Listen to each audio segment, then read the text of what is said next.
Y bien, el tema del gas. ¿Hay o no hay suficiente gas para atender el mercado interno y al mismo tiempo exportar? Este es un asunto que ha sido levantado y, por supuesto, de alguna manera inflado por la cercanía del proceso electoral. Se politiza, entra a jugar la demagogia, pero en todo caso es un tema sobre el cual hay que debatir, por supuesto. Hemos invitado a Aurelio Ochoa, que es consultor, experto en temas de hidrocarburos, y Álvaro Ríos, que es director de Gas Energy Latinoamérica, es un consultor internacional, él es boliviano, que acaba de llegar al Perú, para hablar para plantear este tema. Buenas noches, ¿cómo están? ¿Cómo les va? Buenas noches, gracias. Bueno, esa es exactamente la pregunta. ¿Tenemos o no tenemos suficiente gas para atender la demanda interna y al mismo tiempo exportar? Aurelio. Bueno, en primer lugar, de tener un potencial lo tenemos, pero ese está bajo tierra en este momento, ¿no? Entonces, quizá no se ha explorado lo suficiente y es por eso justamente que no tenemos la suerte, en este caso, de tener reservas probadas, como las que todo peruano desearía, evidentemente, ¿no? Entonces, lamentablemente ha sido muy tenue la exploración en los últimos años y, por ejemplo, para no ir muy lejos, el año pasado hemos perforado solamente 4 pozos exploratorios, en tanto en Colombia 70, por ejemplo, no, el anteaño, ¿no es cierto? Hemos perforado 7 pozos, mientras en Colombia 99 pozos exploratorios. Lo único que vale en la industria del petróleo para poder encontrar hidrocarburos, llámese gas o llámese petróleo, son los pozos exploratorios. El resto es silencio, aquí o en la China. En consecuencia, si no hemos perforado lo suficiente, obviamente no hemos encontrado. O sea, existe el potencial. Y en este caso, Jaime, le digo, porque algo debo conocer, soy geólogo de formación, en consecuencia, digamos, mientras no perforemos, pues no vamos a encontrar. Entonces, hablamos de mucho potencial, de reservas probables, posibles. Lo que interesa son las reservas probadas, ¿no es cierto? Y el año pasado, precisamente, sabemos de que hay una consultora, Gaffney Klein, que fue contratada por el propio consorcio, y esta, por ejemplo, determinó que teníamos 8.8 de reservas probadas. Las posibles, las probables, simplemente tienen un alto grado de especulación. Pero eso no es cierto, que las reservas probadas son aquellas que tienen posibilidad de ser transportadas y al mismo tiempo que tienen contratos. En cambio,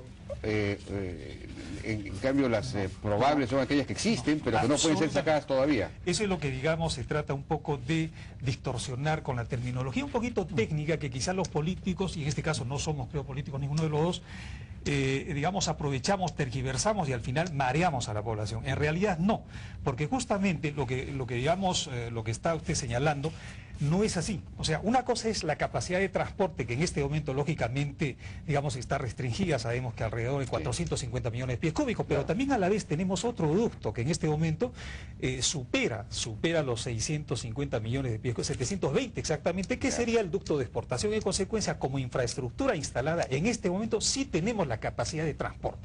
Lo que no tenemos son las moléculas suficientes como para poder hacer frente a 2 proyectos, uno el de exportación y otro a la del mercado interno.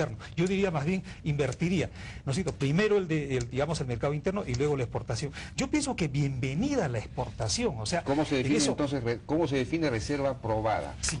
Justamente, el caso de las reservas probadas, inclusive hay una terminología, una subterminología, reservas probadas, y dentro de eso todavía las desarrolladas y las no desarrolladas, que no vamos a, digamos, marear a nuestro público. Lo que simplemente es las probadas, las que, digamos, ya se ha trabajado lo suficiente, en consecuencia he desarrollado el campo, ¿no es cierto? He perforado lo suficiente, en consecuencia puedo recuperar. Pero aún así, las reservas probadas, ¿no es cierto?, tienen todavía un margen de probabilidad de éxito del 90%, no del 100%. Y la otra cosa adicional, que las propias reservas probadas todavía hay que subdividirlas. ¿Y las reservas probables qué son? No, esas, digamos, tienen un alto grado de posibilidades que pueda encontrar, que pueda explotarlas, pero siempre y cuando perfore lo suficiente. Entonces, ¿qué pasa? Por ejemplo, en el caso de las probables, en este caso, ¿no? Entonces, alrededor de 40-50% de éxito, por supuesto, pero estoy jugando un poco la tinca, ¿no? Entonces, podría efectivamente llegar a confirmar, y eso justamente se produce siempre y cuando perfore lo suficiente. Y las posibles todavía tienen mucho menos, tienen 10% de factor de éxito. Eso es, digamos, a nivel internacional. ¿Qué pasa? Cuando yo mezclo lo que se ha hecho hasta la fecha, y las autoridades lo que han hecho es mezclar, ¿no es cierto?, papas con camote, y todo lógicamente queda un sancochado, pero al final tenemos que separar. En este caso lo que interesa son las reservas probadas, y las probadas, Gaffney & Klein, una consultora lógicamente muy buena, lo que ha señalado es, tenemos 8.8 TCF de reservas probadas. Eso es. Álvaro Ríos, ¿cuál es su respuesta ante esa pregunta? ¿Hay o no hay suficiente gas? Las reservas probadas aparentemente son solamente 8.8, no habría suficiente gas para atender la demanda interna creciente y la exportación. ¿Esto sería así? Si el vaso está medio lleno o medio vacío, vamos a comenzar por hacer un poquito lo que decimos acá. Esta es una discusión un poquito técnica y ojalá no lo politicen en el tema en el Perú, por favor. Bolivia ha pasado la politización del tema gas y le está yendo muy mal, está importando casi 60% de sus hidrocarburos líquidos y la exploración se ha cortado a cero. Entonces, ¿qué es lo que podemos decir? Todo el subandino que viene desde la Argentina, pasa por Bolivia, sube por Perú y continúa adelante, tiene gran potencial de gas. Y como dice Aureliano, y estoy muy de acuerdo con él, es cuestión de cuánto se perfora. ¿Sí? El Perú viene un poco rezagado en inversiones, pero creo que hay una serie de perforaciones que se van a dar en el lote 56, en el 88, en el 57 y en el 58 que ya ha descubierto Petrobras. Yo soy más bien mucho más optimista que él, que si bien en este momento hay una limitación no de suministro, hay una limitación de contratos máximos contratados. ¿Qué esa es la diferencia? Quiero que me dejes explicar técnicamente, ¿sí? Cuando yo firmo un contrato de gas, el vendedor le firma al comprador un contrato máximo.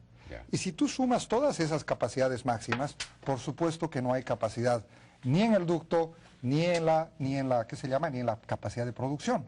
Pero lo que pasa en el Perú es que la capacidad de producción está a la mitad de esa capacidad máxima de contrato que se ha firmado. Entonces, creo que los peruanos están haciendo un harakiri, cuando en realidad no hay un problema de suministro, de falta de gas. Lo que hay es que los contratos firmados exceden la capacidad de reserva y de transporte que hay. Pero no es una posición de demanda. No sé si me explico, Jaime, ojalá pueda transmitir esto a los teleaudientes, que cuando tú firmas un contrato máximo, no es necesariamente que estás usando, algunas termoeléctricas están usando, del contrato máximo están usando solamente el 40%. Entonces, ¿qué quiere decir? Que los que están operando los campos petroleros de Camisea no quieren asumir un riesgo comercial, y me parece que es un juego un poco de infante no dar gas prioritariamente al Perú. Y creo que en eso todo el Perú tiene razón, primero gas para el Perú, pero creo que acá no hay una falta. Y creo, Jaime, que si el Perú se anima a cortar la exportación, ¿sí? No le va a ir muy bien en su ciclo exploratorio. ¿Sí? Creo que hay que conjugar muy bien, abasteciendo prioritariamente el mercado interno y sumándole la exportación, y va a venir más exploración y van a descubrir mucho más gas. Australia, Canadá, en cuanto comienzan a exportar, sus reservas aumentan contrariamente a disminuir. Entonces creo que aquí el problema es que hay que abastecer... No entiendo bien, si usted dice que hay una limitación por el lado con los contratos máximos de suministro. Por ejemplo, hemos firmado, no hay la... A ver... Usted dice, primero hay que abastecer el mercado interno, estamos completamente de acuerdo con eso, pero según usted, ¿tenemos la posibilidad de abastecer el mercado interno y al mismo tiempo exportar este momento? Yo creo que sí. ¿Sí? Sí. Si yo sumo... Y te voy a explicar, la termoeléctrica A firma un contrato de suministro, de compra de gas por un monto de 100, pero solamente está usando el 40%, el resto no lo está usando. Entonces, esa capacidad puede muy bien reasignarse y entregarse al mercado peruano. Hay algunas cosas que no están ahí entendiendo acá, que están meramente contractuales, y que el Perú se está haciendo un harakiri y este tema se está politizando. Yo creo que hay gas suficiente para el mercado interno y para complementar la exportación, porque hay varias perforaciones que se están dando. No sé si podemos avanzar en alguna de las láminas que tenemos más adelante, por favor, si podemos pasar. Ese es el potencial del subandino en el Perú. Un poquito más, por favor, para no... La próxima, por favor. Vamos. Ahí viene. Ahí tú tienes todo lo que se va a perforar hasta el 2013. En Mipaya 3 pozos, el Saniri 2 pozos, Pagoreni 1 pozo. Aquí todo eso son casi 13 pozos que se van a perforar. Y esta zona tiene aproximadamente 75% de éxito, igual que en Bolivia. En Bolivia perforan y casi ya no sale seco. Entonces... Yo creo que, contrario a lo que piensan en el Perú, 2 años de aquí adelante va a haber mucho gas y los precios van a ser más baratos que el lote regulado. Esa es nuestra visión como consultores internacionales, que en este momento no es posible que no se firmen contratos en el mercado interno para priorizar la exportación, tampoco creemos válido. Y creo que hay un problema, una salida contractual que el Ministerio muy fácilmente... ¿Usted cree que se pueden firmar más contratos para abastecer el mercado interno y al mismo tiempo exportar? Así es, negociando algunos contratos locales creemos que se pueden hacer y se puede complementar con la exportación. Fácilmente es un tema de demanda versus contratos máximos. Vamos a una pausa, regresamos con la intervención de Aurelio Ochoa.